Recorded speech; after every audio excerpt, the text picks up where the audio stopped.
Oke. Assalamualaikum warahmatullahi wabarakatuh. Waalaikumsalam warahmatullahi wabarakatuh. Selamat siang anak-anak. Siang Bu.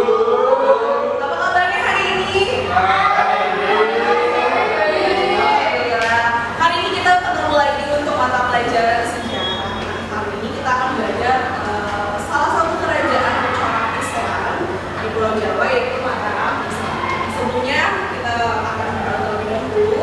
Silakan untuk kelas di buku ya. Mogok konco-konco saat durunge pengulangan perumusan untuk kali ini. Mari buka. Alhamdulillah. Nah, hari ini ada yang tidak hadir. Apa yang gue lihat kayaknya hadir semua ya. Ada yang tidak hadir. Berapa orang coba dicek teman-temannya? Satu Bu. Ngapain deh. Apa yang mana? Saya ngisi sakit Bu. Sakit Bu. Katanya bolos. Semoga cepat sembuh ya. Apa yang dikatakan sembuh sama. Amin.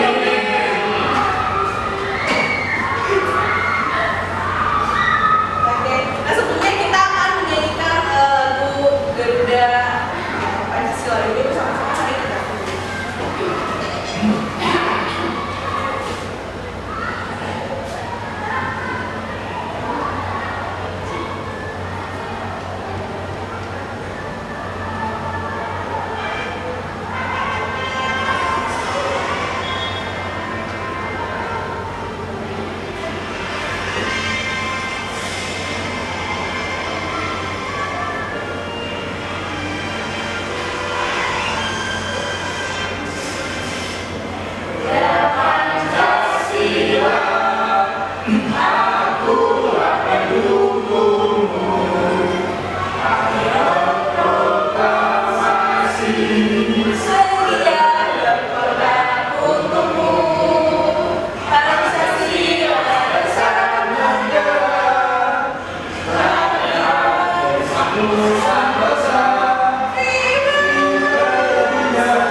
Kita akan mulai ke kegiatan pembelajaran. Sebelumnya kalian bisa lihat di depannya kita akan bahas salah satu kerajaan bercorak Islam di Pulau Jawa, yaitu Mataram. Sebelumnya aku mau tanya dulu, kalian ada yang tahu kerajaan bercorak maritim di Pulau Jawa? Nggak tahu, Bu. Masa tahu? Nah, benar, betul. Kerajaan mana lagi?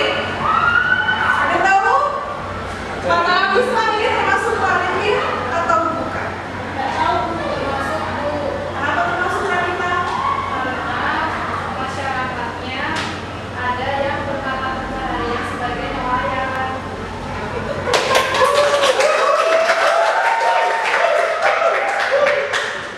Betul banget ya teman-teman. Kesultanan Mataram Islam ini adalah salah satu kerajaan juga yang bercorak maritim di Pulau Jawa. Ibu menyampaikan tujuan pembelajaran pada hari ini. Kita akan bahas tentang Kesultanan Mataram Islam, tapi fokusnya hanya kepada sosial dan budaya saja ya. Jadi tidak dibahas secara menyeluruh tentang awal berdirinya, masa kejayaan, atau masa peruntuhan, atau masa kejayaan dia berkuasa. Jadi kita akan fokus pada bagian sosial dan budaya. Kita akan bahas tentang keseniannya dan kebudayaannya yang berkembang di Mataram Islam. Cukup dimengerti? Oke, kita akan masuk ke kegiatan pembelajaran. Nanti Ibu akan lihatkan di PowerPoint juga. Terima kasih Bu buat ini aja buat kegiatan awal.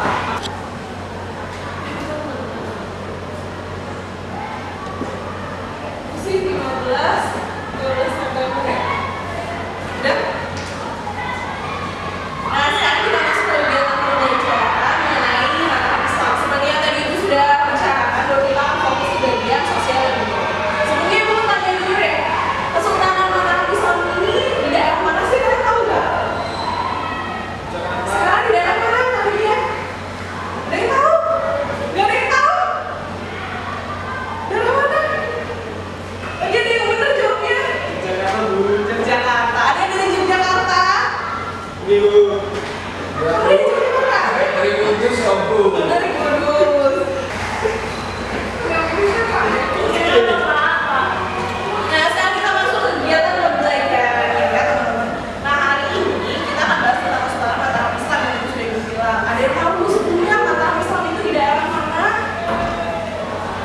Jogja Bu. Daerah Jogja, betul. Ada yang dari Jogja di sini? Ada yang orang Indonesia dari Jogja di sini? Ada ya. Nah, jadi Mataram Islam ini pusat kerajaannya dulu di Kota Gede di Jogja. Tadi seperti Ibu yang sudah kasih tahu bahwa kita akan fokusnya bahas kebagian sosial dan budaya. Ya. Nah, teman-teman, Ibu akan kasih gambar untuk kalian. Ada yang tahu sih gambar ini? Kalau Ibu kasih gambar. Tahu Bu, itu duduk maulid tuh. Apa? Duduk maulid. Gerabak maulid. Gerabak maulid itu apa yang kamu tahu tentang gerabak maulid? Apa ya Bu? Apa coba? Apa ya? Apa ya gerabak maulid?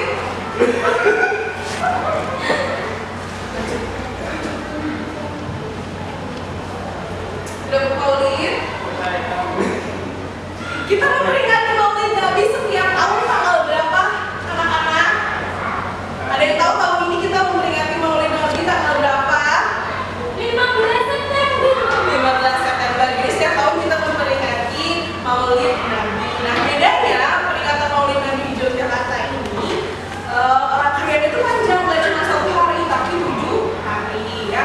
Nah, selama rangkaian 7 hari ini beberapa acara dilakukan gitu, ada rangkaian acara yang salah satunya adalah acara Gubuk Maulid yang memang mereka itu menyediakan menyediakan berbagai macam kayak bahasa saja ya, apa yang kita bilangnya, kayak makanan yang berbentuk bunga seperti itu. Isinya di sayur sayuran, kacang-kacangan gitu. Dan juga ada yang namanya ini ya. Ada yang tahu? Itu sekaten ya Bu. Upacara sekaten. Apa yang kamu tahu tentang sekaten, Aduka? Itu salah satu serangkaian acara yang ada dalam bentuk maulid.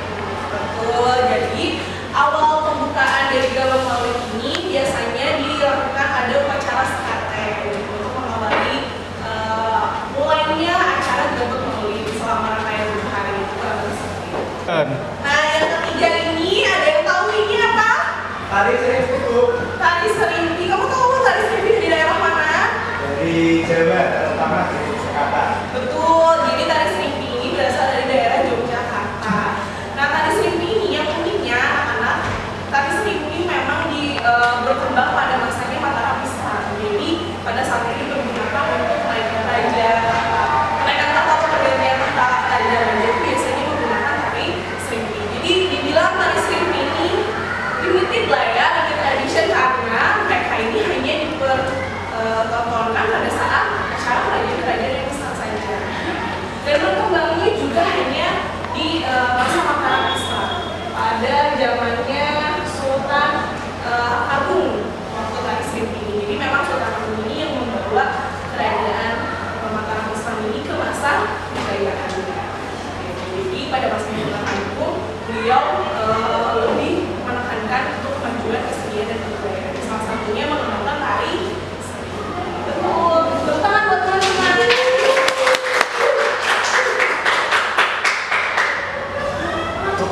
Nah, kayak sekarang Ibu mau tanya nih sama kalian. Dari daerah kalian masing-masing, kalian masih ingat nggak ada kebudayaan yang berkembang, yang nempel gitu di pikiran kalian atau di keseharian kalian? Ada kebudayaan apa aja kira-kira dari daerah kalian yang kalian tahu? Coba kakak yang mau. Kalau saya Bu dari Kudus. Dari Kudus apa? Acara sedekah bumi Bu. Apa itu sedekah bumi? Seperti apa? Seperti itu Bu, sedekah bumi itu kayak acara rame-rame ada makanan-makanannya gitu Bu. Acara rame-rame ada makan-makan kayak hajatan gitu ya? Iya, seperti itu Bu. Nah, yang disedekahkan apa biasanya? Biasanya itu hasil panen yang melimpah, keselamatan dan yang lainnya. Kalau sedekah bumi itu memang asli Kudus. Di Kudus aja ada. Kalau di daerah kalian juga ada teman-teman? Ada ya? Ada. Jadi sudah berkembang ya. Nah, yang lainnya ada lagi? Kayak dari mana? Dari Demak Bu. Demak apa? Ada budaya apa? Budayaan wayang kulit Bu. Wayang kulit. Kau pernah nonton wayang kulit? Pernah Bu. Berapa kali, sering nggak? Sering. Alhamdulillah ya, kalau begitu. Oke, ada lagi?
Di sini kami akan mempresentasikan tentang sastra pada kerajaan Mataram Islam.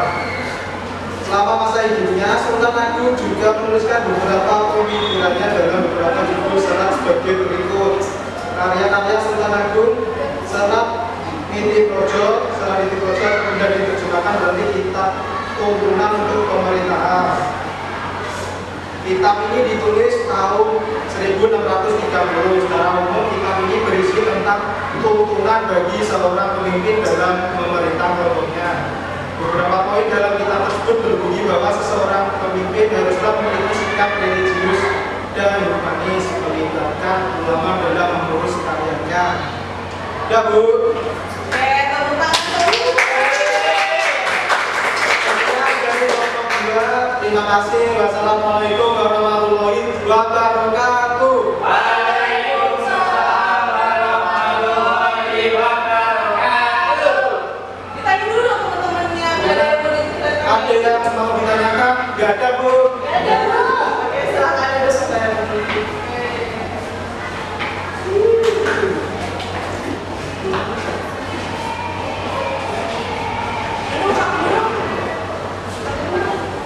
Nah, untuk kegiatan selanjutnya kita akan melakukan refleksi. Namun untuk refleksi kali ini Ibu akan memberikan sistem talking stick. Jadi kita akan bermain talking stick dengan lagu Gundul-Gundul Hancur. Ada yang tahu lagunya? Tahu lah. Ada yang nggak tahu? Tahu ya. Lagu masa kecil kalian. Jadi kita akan nanti membentuk lingkaran dan kita akan main talking stick. Nanti Ibu bilang stop di mana, Ibu yang akan maju memberikan refleksinya. Paham? Ada yang mau ditanyakan? Kalau tidak, ayo kita berdiri membentuk lingkaran. Ya, kita bentuk lingkaran.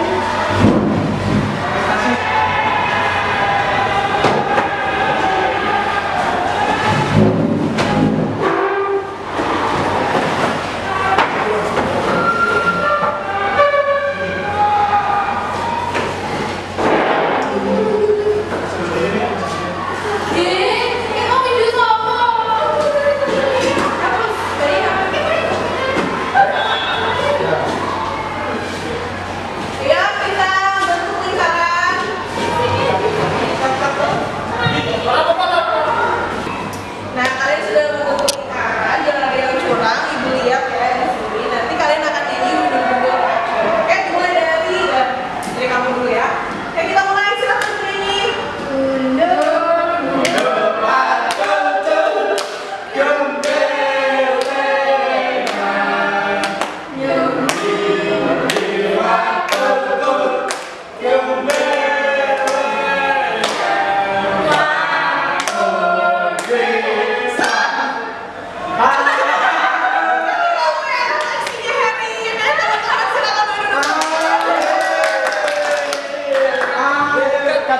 Rahasia hari Ibu kasih pertanyaan untuk refleksi ke kamu. Kalau coba kamu sebutkan atau jelaskan bagaimana kondisi sosial budaya Mataram Islam pada masa Sultan Agung. Sepengetahuan kamu saja. Baik. Menurut saya pada masa kerajaan Mataram Islam zamannya Sultan Agung, masyarakat Indonesia itu pada masa itu disebutnya keadaan feodal.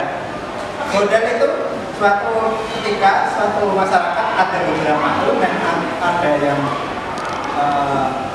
versi priai, versi di bawah kemiskinan, ada yang derajat lebih tinggi, kesultanan dan lain-lain. Tapi dari segi itu, dari zamannya Sultan Mataram Islam, semua dianggap itu sama dalam artian mereka tetap menghargai yang atas ya, dan juga menghargai yang bawah. Oke, cukup sekian itu pendapat saya. Mungkin ada saran lain lagi. Oke, terima kasih teman-teman. Ada yang mau menambahkan? Cukup? Cukup, Bu. Cukup ya. Terima kasih tepuk tangan untuk Hemi.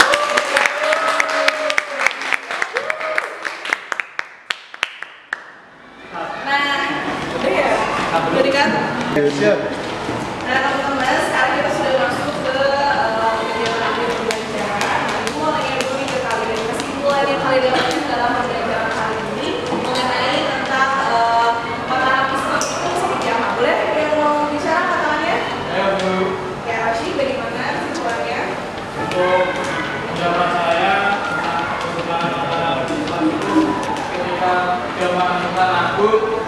beliau merupakan pemimpin yang bijaksana dan berani. Akhir kegiatan pembelajaran pada hari ini, Ibu mau menarik kesimpulan ini dari kalian. Ada yang bisa menyimpulkan hasil pembelajaran kita kali ini tentang mataram Islam dan kaitannya dengan sosial budaya? Bu.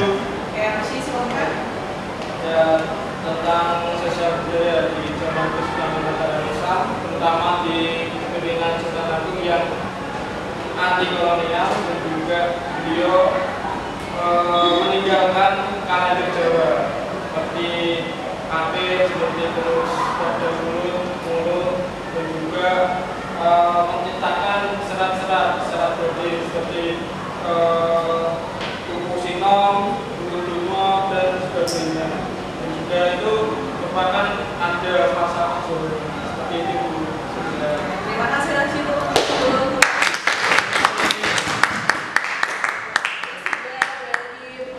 pembelajaran kali ini.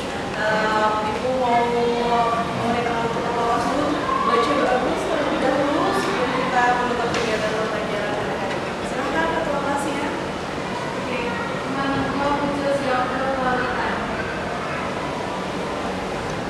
Baik, Terima kasih ya teman-teman atas pembelajaran kita kali ini. Terima kasih untuk antusiasnya dan Ibu mau mengingatkan untuk pembelajaran kita selanjutnya kita akan masuk ke kesultanan atau kerajaan Banten. Ya dipersiapkan akan baca bukunya dari sekarang. Terima kasih. Wassalamualaikum warahmatullahi wabarakatuh.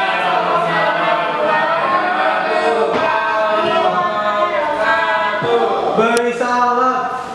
Selamat Selamat siang.